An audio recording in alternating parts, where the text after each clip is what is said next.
Hey guys, Monday morning எனக்கு எப்படி போச்சுன்னு பார்க்கலாமா? மார்னிங் செடிக்கு தண்ணி ஊற்ற வந்திருந்தேன். நம்ம நேஷ்னல் பேர்டு மேலே உட்காந்து பக்கத்து வீட்டில் அகவிட்டு இருந்தாங்க. வீடியோ எடுக்கிறதுக்குள்ளே பறந்தாச்சு. மார்னிங்க்கும் ஆஃப்டர்நூனுக்கும் முன்னாடி நாள் லெஃப்ட் ஓவர் நான்வெஜ் தான் எப்போயுமே இருக்கும். அடுத்து டின்னருக்கு வந்து சப்பாத்தியும் கேப்சிகமும் பண்ணியிருந்தாங்க ஹஸ்பண்ட். அதுக்கு தான் ரெடி பண்ணிக்கிட்டு இருந்தேன். இந்த வீக் ஸ்டார்ட் ஆனதும் போதும் ஃப்ரெண்ட்ஸ் அண்ட் ஃபேமிலிஸ் எல்லாம் நல்லா இருக்கியா, சாப்பிட்டியான்னு கேட்குறத விட உன் ஓட்டு யாருக்குன்னு தான் கேட்டுக்கிட்டு இருக்காங்க. அந்தளவுக்கு பரபரப்பாக எலெக்ஷன் கேம்பெயின் போய்கிட்டுருக்கு.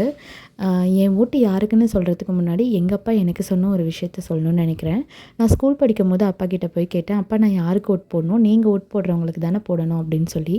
அதுக்கு அப்பா சொன்னார், இந்த வயசில் உனக்கு ஓட்டோட வேல்யூ தெரிஞ்சால் போதும், நீ கண்டிப்பாக ஓட் போடணும் அப்படின்னு சொல்லி. உனக்கான ஓட் போடுற வயசு வரப்போ உனக்கு இவங்களுக்கு போட்டோம்னா நம்ம மக்களுக்கு நல்லது பண்ணுவாங்க, நம்ம நாட்டுக்கு நல்லது பண்ணுவாங்கன்னு தோன்றவங்களுக்கு நீ தாராளமாக ஓட்டு போடலாம், உன்னோட ஓட்டு உன்னோட உரிமைன்னு சொன்னாங்க. நான் விளையாட்டாக போய் எங்கள் அப்பா கிட்ட, அதாவது அப்பாவோட அம்மா கிட்ட கேட்டேன், நீங்கள் யாருக்கு போட்டுட்ருக்கீங்க ஓட்டு அப்படின்னு. அவங்க பிலாங்ஸ் டு ஒரு கட்சியை சொன்னாங்க. நான் சொன்னேன், அவர் இப்போ உயிரோடையே இல்லையே, அப்புறம் எதுக்கு போடுறீங்க? அதெல்லாம் எனக்கு தெரியாது, அவருக்கு எனக்கு பிடிக்கும், அதனால் நான் அந்த கட்சிக்கு தான் ஓட்டு போடுவேன்னு சொல்லி சொன்னாங்க.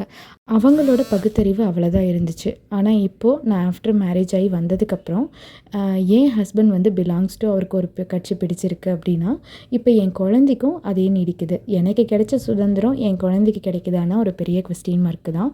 அவருக்கு பிடிச்ச கட்சி அவர் அறியாமல் ஒரு சில நேரத்தில் இந்த பாட்டோ இல்லை அந்த கேம்பெயினுக்கு வந்தாங்கனாலும் உடனே வந்து தம்பி டான்ஸ் ஆடுறதோ, அஃப்கோர்ஸ் குழந்தைங்க மோல் அடித்தா டான்ஸ் ஆடும், அதை பார்த்துட்டு அவனோட ரத்தத்துலேயே அந்த ஒரு கட்சி ரத்தம் இருக்குது அப்படின்னெல்லாம் சொல்லுவாங்க.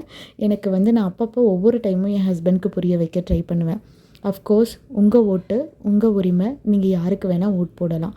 ஆனால் உங்களுக்கு கிடைச்ச சுதந்திரம் உங்கள் குழந்தைக்கு கிடைக்குதா அப்படிங்கிறத யோசிங்க.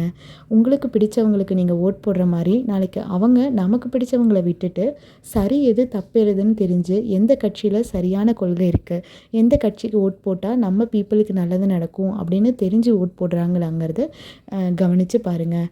இந்த வயசில் குழந்தைங்களுக்கு கட்சி கொடி மேலே போடுறதோ இல்லை அவங்களுக்கு இப்போயே வந்து இந்த கட்சி தான் உனக்கு பிடிக்கும்னு சொல்லி ரெஜிஸ்டர் பண்ணுறதுல அர்த்தமே இல்லை. அப்போ நம்ம குழந்தைங்களுக்கு சரி எது தப்பு எதுன்னு தெரியாமையே போயிடும். அவங்களே டெசிஷன் எடுக்க விடுங்க. நமக்கு கிடைச்ச ஸ்பேஸை நம்ம குழந்தைக்கு கிடைக்க விடுங்க. இப்போயும் நான் அவருக்கு பிடிச்ச கட்சிக்கு சப்போர்ட் பண்ணல அப்படின்னா என்னை முட்டாள்னு சொல்லுவார். பட் இருந்தாலும் என் ஓட்டு என் உரிமை. அடுத்த வீடியோவில் பார்க்கலாம். டாட்டா.